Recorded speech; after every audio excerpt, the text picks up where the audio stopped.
আমি আজকে থেকে 7 মাস 8 মাস আগে বলেছিলাম আপনাদেরকে, নিশ্চয়ই অনেকেই সেই মিটিং উপস্থিত ছিলেন, যে আমাদেরকে অদৃশ্য শক্তির বিরুদ্ধে যুদ্ধ করতে হবে। বুঝেছেন কেন 8 মাস আগে আমি কথাটাই বলেছিলাম? আজ সেটি প্রমাণিত হচ্ছে সত্য।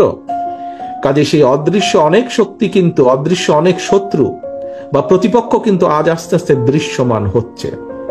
আমরা যদি আমাদেরকে ঐক্যবদ্ধ না করি, আমাদের ভিতরে কেউ যদি কিছু কিছু কাজ করে থাকে যেগুলো জনসমর্থন যোগ্য নয়, তাহলে তাদের বিরুদ্ধে ব্যবস্থা নিতে হবে, তাদেরকে সরিয়ে দিতে হবে, তাদের সাথে সম্পর্ক রাখা যাবে না।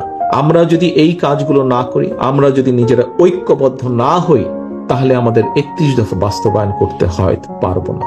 যদি 31 দফা বাস্তবায়ন না করি, তাহলে আপনার যে গত 15 বছর ধরেন, 15 বছরকেই যদি আমরা ধরি, 15 বছরের যে আপনার ত্যাগ, 15 বছর যে আপনার উপরে অত্যাচার, নির্যাতন, যে কষ্ট, সকল কিছু বৃথা হয়ে যাবে।